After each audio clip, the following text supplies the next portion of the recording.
जय जगन्नाथ बंधु। आज आपण मानकु मु आउ गोटे गप भेटी देबाकु जाउची। गपटीर ना होउची कथा तो एतिकी। आपण मानकु जदि मो गप भल लागुथाए दया करी मन दे सब शुणिबे। पुणी थरे आउ थरे कहूची गपटीर ना कथा तो एतिकी। सकाळू फूल डालाटा धरी अनुसया चलिले बाड़ी रे फूल तोलिबाकू। सकाळू जदि फूल दुईटा न तोलिबे तो प्रातः भ्रमण रे बुलुथिबा भद्रलोक माने पाचेरी सेपटू नगी लगई बड़ कढ़ आदि की माने रुंथि नेबे। गछटिए लगई ताको बंचेइबा ताकू ता देहरु दुटा फूल संग्रह करिया पई सहर जगार केते कष्ट से कथा कौन से माने बुझिबे। निजको केमती खराब लागे ना के जणी एमती लुचि लुचि पर बाड़ी फूल तक चोरई नबा बा तोली नबा केते दूर ठीक आपण कहूनाती कहीं एते जदि ठाकुर को फूल दे संतुष्ट करने को मन निज बाड़ी फूल गछ लगौन। आजिकल तो एते बड़ बड़ कुंड सब बिक्री होउछि जे सेथिरे 6 कि 7 फुटर गछ भी रही परिबो ना। एते कष्ट किए करिवो म पर बाड़ी चोरई नेले काम सरिला किए देखुछि जे धरिबो। एई तो भद्रमुखा तले लुचि रहिथिबा चरित्र सबु। से जा हेउ एप्रिल मास 2 मास एई कोरोना कृपारु जहाँ फूल दुईटा मिलुथिला जेबे ठारु लॉकडाउन उठीगला पुणी आरंभ हैला फूल चोरी। नहेले अनुर भी सकाळु उठिया पई जम्मारू इच्छा हुए ना। सारा राति निद जेते आराम दिए ना सकाळ निद्रा किंतु बेस सुखप्रद। मनीष ए ठाकुर धंदारे पड़ी बड्ड दहगंज हेला म। अल्प किछि फूल तोलिथंती कि ना नरेंद्र बाबूंकर चित्कार सुबिला। नरेंद्र बाबू शांति देवींकर स्वामी। से तो दिन 9टारे उठिबा लोक एते सकाळु उठी काई पाटी करूचंती। तरबर हेई फूल डाला धरी घर को फेरुचंती अनु। ऊपर घरे अनु नरेंद्र बाबू पुओ सरोज बोहू प्रीतिलता 8 वर्षर नाती मुन्ना 5 वर्षर नातुणी रूबी रहंती। तल घरे सिंडिकेट बैंकर मैनेजर मिस्टर महांती एवं तांका फैमिली रुहंती। नरेंद्र बाबूंकर पाटी शुणी सेमाने भी उठी पड़ी प्रश्नवाची नजर रे ग्रिल बाटे ऊपर को अनेइछंती। अनु को भारी खराब लगुथाए। तरबर होई सीढ़ी रे उठी जाउथिले। हठात मिसेस महांतींकर दृष्टि पड़िबारु कहले माउसी सकाळु एमती मौसा रागुचंती काईकी।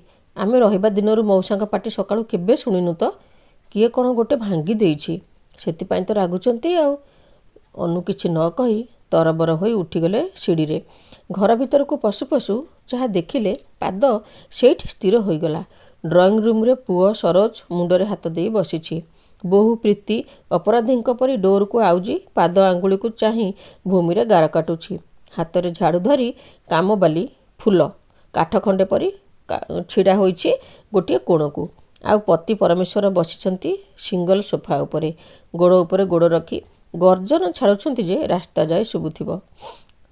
अनु को देखी भल्यूमटा आउ टिके बढ़ीगला। कारण कथारे अछि मार मार ना भंडारिया को मार। सबु दोष सेई भंडारीर। सेमिति घरे जहाँ भी हेबो मरद पुओंकर सबु प्रकोपर शिकार हुए बिचारी स्त्री। पिला माने भूल कले माँ शुणिबो गाड़ी। स्कूल रे पाठरे खराब कले माँ को दंड। बाड़ी रे पानी अभावरु गछ मले घरणी शुणिबो। गेट मेला करिले समस्ते किंतु गाई पशी गछ खाइले स्त्री शुणिबो गाड़ी। तरकारी लुणिया के अलना हेले घरणी शुणिबो गाड़ी। काम बाली जदि काम रे किछि भूल करे तेबे भी घरणी शुणिबो गाड़ी। घरर मुरबी पुरुषटी पूरा धुआमुळा।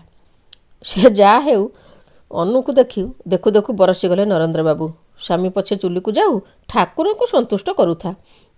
गोटे प्रहसन चलैछ ना से बुढ़ीटे हेलणी अकल केबे हेब। तुमे कि शिक्षा देब मो बहुटा को घर संसार प्रति निघा अछि कि नाही। किए कहितला सकाळु एमिति कबाटा मेला करी फूल तोली जिबाकू काहाकू पचारि कि जाइथिलो।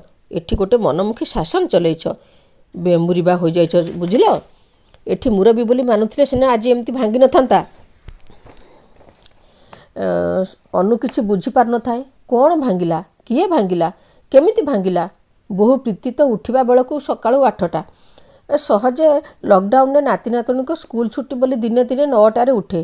चंडालुंटे आज एते सकाळु काहेकि उठिला के जणी नुआ कॉफी सेटटा हाथरू खसई भांगी देछि बोधे। आ हे भगवान आज आउ ए घरे मोर स्थान नाही। आज कालिका बहु को भी को कथा कहि हेबो कि दिने नाही काले नाही कौन जाउथिला तोर एते उच्चारू से कॉफी सेटटा काढिबा। 2टा पिलार माँ हेलाणी कौन काम रे गोटे बाग वर्ग नाही। जानिछु तो ससुर 4000 टंका देई पुणी मिलिटारी कैंटीन रु मगैथिले। आउ कौन आमर कप नथिला ना आमे गला बेले सांगरे नेइकी जिबा म सेतरे तमे तो भोग करि थांतो को 100 ना 200 हेइची जे एते गुडे टंका जिए नाही से रागिबो। ସହଜେ ତୁ ଜାଣିଛୁ ତୋ ଶ୍ୱଶୁରଙ୍କ ଗୁଣ। କଟାକ୍ଷ ନଜରରେ ନରେନ୍ଦ୍ରକୁ ଚାହିଁଲେ ନରେନ୍ଦ୍ର ବାବୁ ଚାହିଁଲେ ଅନୁକୁ। କ'ଣ ଭାବୁଛ? ମନ ଶାନ୍ତି ହେଇଗଲା ତ? ଆଉ କିଛି କାଣ୍ଡ କରିବାର ଅଛି କି ନାହିଁ? ଏ ମାସ ଦରମାରେ ଆଉ 200 ବଢ଼େଇକି ଦେବ ହେଲା। ଯଦି ପାରୁଛ ପାଟ ଶାଢ଼ୀ 2 ଖଣ୍ଡ ଦିଅ। ତମମାନଙ୍କ ହାତ ତ ଆଉ ଚଳୁନି ନା, କାମବାଲି ନହେଲେ ପୁରା ଅଚଳ।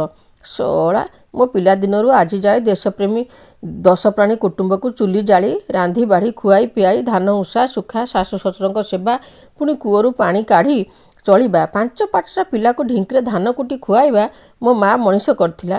ସେତେବେଳକୁ ତ ମାଗି ପିଜା ବର୍ଗର ଆଦି ନଥିଲା। ଚୁଡ଼ା ମୁଢ଼ି ଘରେ ବନଉଥିଲା।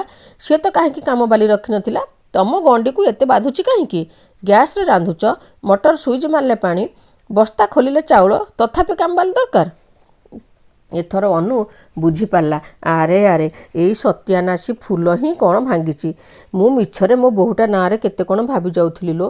କୁଦିଗଲେ ଫୁଲ ପାଖକୁ। ହଇଲୋ, ତତେ ଏତେ ସକାଳୁ କିଏ କହିଲେ ଆସିବାକୁ? 7ଟା ନହେଲେ ତ ପାଦ ପଡ଼େନି। ଆଜି କେମିତି ଭୋରଟାରୁ କ'ଣ ଧାଇଁଛୁ? କ'ଣ ଭାଙ୍ଗିଲୁ? କିଲୋ ମୁଁ ପଚାରୁଛି, ମୋତେ କହୁନୁ। ମୁଁ ଜାଣେ ପରା ଟେବୁଲ ଝାଡ଼ୁ ଝାଡ଼ୁ ମାର୍ବଲ ତାଜମହଲ ଭାଙ୍ଗି ଦେଇଥିବୁ। ନାହିଁ ମା, ହେ ଭଗବାନ, ପାଣି ବଦଳେଇବାକୁ ଯାଇ ଆକ୍ୱାରିୟମଟା ଭାଙ୍ଗିଦେଲୁ ନା କ'ଣ? ମୋତେ ଯାହା ମରଣ ହେଲା ନାହିଁ ଲୋ। କାହା ବୁଦ୍ଧିରେ ପଡ଼ି ମୁଁ ତୋତେ ରଖିଲି କେଜାଣି। ରହିବା ଦିନରୁ ତୁ କେତେ କ'ଣ ଭାଙ୍ଗିଲୁଣି। ଆଜି କାହା ମୁହଁ ଚାହିଁ ଉଠିଲି। ହେ ପ୍ରଭୁ, ସତ କହୁଛି ଫୁଲ, ଏ ମାସର ଦରମା ତୋତେ ଟଙ୍କାଟିଏ ବି ଦେବି ନାହିଁ। ମା ଚୁପ୍ କର୍ମ। ମା ନା ଛତୁ।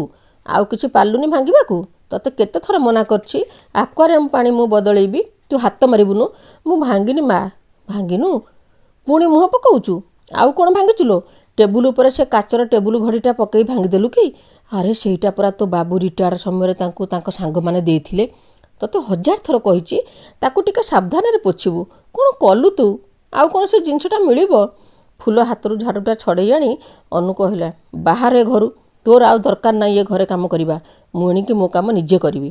ସେତେବେଳକୁ ତଳ ଘର ମହାନ୍ତି ବାବୁ ଆଉ ତାଙ୍କ ସ୍ତ୍ରୀ ଆସି ପହଞ୍ଚି ଯାଇଥିଲେ। ନିଆଁରେ ଘିଅ ଢାଳି କହିଲେ, ହେଇଟି ମାଉସୀ, ମୋତେ ପରା ଇଏ କେତେ ଥର କହିଲେଣି କାମ ବାଲ୍ଟିଏ ରଖ, ସେ ଘର କାମ କରିବ। ତମ ପିଲାଙ୍କ ପ୍ରତି ଧ୍ୟାନ ଦିଅ। ମୁଁ ଜମା ରଖୁନି। ଘର କାମ କରୁ କରୁ ଚୋରି କରିବେ, ପୁଣି ଦୁନିଆ ଜିନିଷ ନଷ୍ଟ କରିବେ। ଦେଖୁନ ଆପଣ କେତେ ଶାନ୍ତିରେ ଥିଲେ। ଆଜି ସେ ଆସିଲା ବୋଲି ସିନା ଭାଙ୍ଗିଲା। ଆପଣ ଯଦି ନିଜେ କରିଥାନ୍ତେ କ'ଣ ଏମିତି ଭାଙ୍ଗିଥାନ୍ତା? କଥାଟା ଅତିଶୟ ହେବାରୁ ସରୋଜ ଉଠି ପଡ଼ି କହିଲା, ଏ ଫୁଲ, ତୁ ଏମିତି ଚୁପ୍ ରହିଛୁ କାହିଁକି? କହୁନୁ କ'ଣ ଭାଙ୍ଗିଛୁ? ଡରି ଡରି ଫୁଲ କହିଲା, 4 ମାସ ହେଲା ଗାଁକୁ ଯାଇନି। ଆଜି ଏଠୁ ଗୋଟେ ବସ୍ ଲୋକମାନଙ୍କୁ ନେଇ ଆମ ଗାଁକୁ ଯିବ ବୋଲି କାଲି ରାତିରେ ଖବର ପାଇଲି। ଭାବିଲି ସକାଳୁ ସକାଳୁ ବାବୁ ଘର କାମ ସାରିଦେବି, ଆଉ କିଛି ପଇସା ଆଗୁଆ ମାଆଙ୍କୁ ମାଗି ଆଣିବି। 7ଟା ବେଳେ ବସ୍ଟା ଯିବ ତ ସେଥିରେ ଚାଲିଯିବି। ସେଥିପାଇଁ ତରବର ହୋଇ ଆସି ଦେଖିଲି କବାଟ ଖୋଲା ଥିଲା। ମା ତ ଫୁଲ ତୋଳୁଥିଲେ। ଝାଡ଼ୁ କରିବି ବୋଲି ବାବୁଙ୍କର ରୁମ୍ରେ ପଶି ଲାଇଟ୍ ଜଳେଇ ଦେବାରୁ ବାବୁଙ୍କର ନିଦ ଭାଙ୍ଗିଗଲା। ତାପରେ ତ ମହାନ୍ତି ବାବୁ ଫେଁକିନି ହସିଦେଲେ ଆଉ ତାଙ୍କ ସ୍ତ୍ରୀ ପାଟିରେ ଲୁଗା କାନିଟା ମାଡ଼ି ତଳକୁ ପଳେଇଲେ। ଅନୁ ଲଥ୍ କରି ତଳେ ବସି ପଡ଼ିଲା। ହେ ଭଗବାନ କହି। ସତରେ ବାବୁଙ୍କର ନିଦ ଭାଙ୍ଗିଯିବାଟା କେତେ ବଡ଼ ଅପରାଧ କହିଲ? ଆପଣଙ୍କୁ ଗପଟା କେମିତି ଲାଗିଲା ମୋତେ କମେଣ୍ଟରେ ନିଶ୍ଚିତ ଲେଖିବେ। ରହୁଛି, ଧନ୍ୟବାଦ।